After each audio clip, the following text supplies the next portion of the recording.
Hi friends. Let's deep dive into the area of being light and spiritually bypassing. This shows up in so many different aspects, especially within the spiritual community. So I'm going to invite you to take a look at this a little bit differently and navigate this area with curiosity. There's this thing called spiritual bypassing where we once feel this tremendous connection to the divinity that is within everything. We can feel the light, we feel the love, and we want to be able to experience this all the time. I definitely relate to that experience where I felt connected and in state of bliss and ecstatic, energetic flow between me and the universe. And I held on to that so dearly. What I realized is those moments of feeling that interconnectedness between everything was for me to experience this, to know what is possible for me.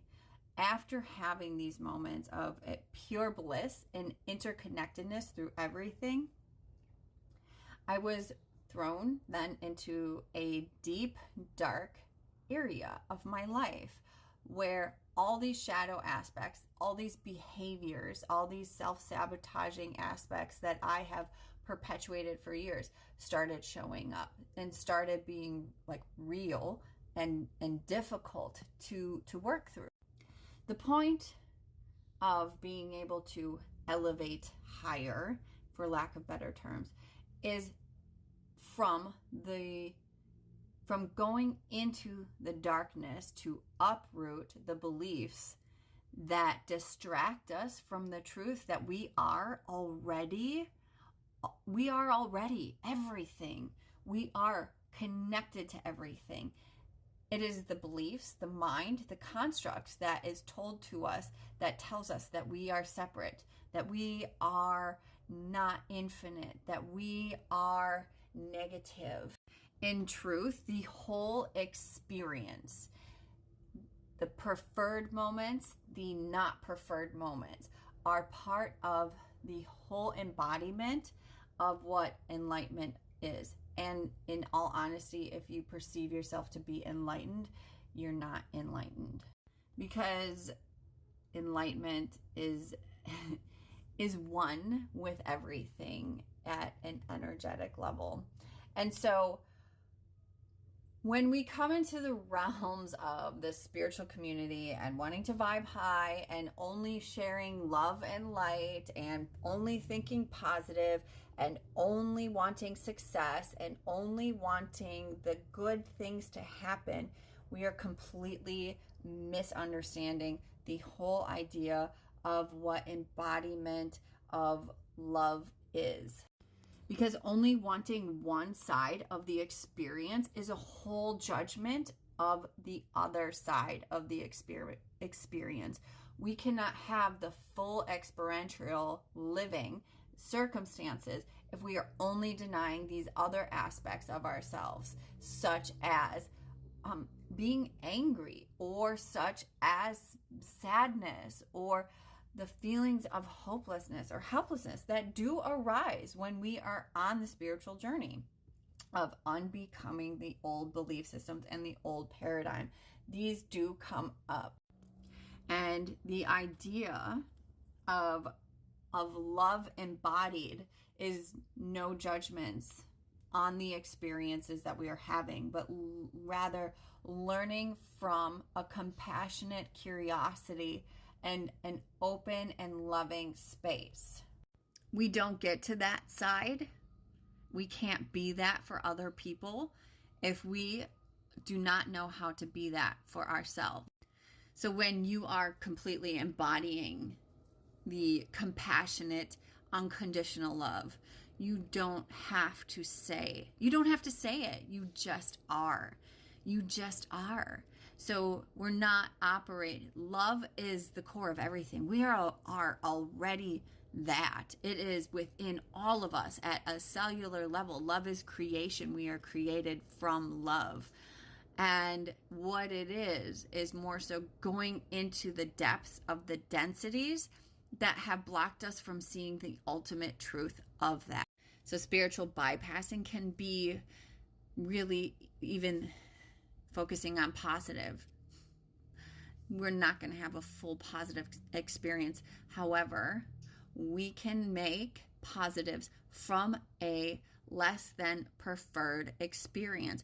We can use things that we don't prefer as a positive thing. When we know within our cellular beings that every situation and experience serves a purpose to bring us closer to our heart's connection, or brings us closer to show us what isn't closer to our heart's connection. When we are operating from a place of trusting that all experiences, even the perceived negative ones, are there to illuminate what is true for you or what isn't true for you. When we become the observer of what is happening versus identifying to the judgment of the experience, this is where we can begin to learn how to actually co-create an existence that is coming from a flow energy of life and an energy that emits love. So know that when you are wanting to define the experiences that is happening, such as it's a good experience or bad experience, or positive, or don't be negative, or don't, what are some of the other things, or successful or not successful, or again, being right or being wrong.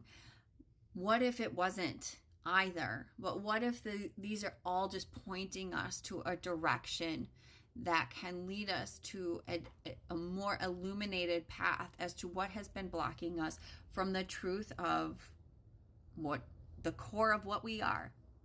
Once we're able to actually get rid of the labels, the judgments on the experiences, we can become the awareness of the actions. We can become the awareness to what actually is the motivation behind the actions that we are taking. And therefore, then we're able to actually offer a compassionate understanding as to what other people are possibly participating in or not participating in, without forcing a helping hand, without forcing or feeling the need to fix people. Because in reality, if we're looking at everything as everybody is getting the experience that they need to bring them closer to what their truth is, there's no need for fixing. Then there's no need to project our healing or our helping onto others. If we understood that everybody has their own path and purpose, but especially the unlearning of the helping type of attitude, and the unlearning, it's a whole process. And so even with all the words that I speak to, know that that process is exactly how it's meant to be as well. Because I went through that process of unbecoming and unlearning, that actually just me being me and embodying the truth of the whole experience, that has been more effective and has given more of a ripple effect than me putting out my fears of wanting to help people and my fears of having people look at things positively. By embracing and embodying the whole experience, people are actually shown the way through in which I am living. And so my invitation is to help to neutralize and to see a higher perspective as to the experiences that we are having, and to lean into words that are more neutral than just the duality of it, the positive, the negative, the judging, the whatever that is. Lean into those spaces that are uncomfortable and embrace that as part of the unbecoming, and also learning more about your truth.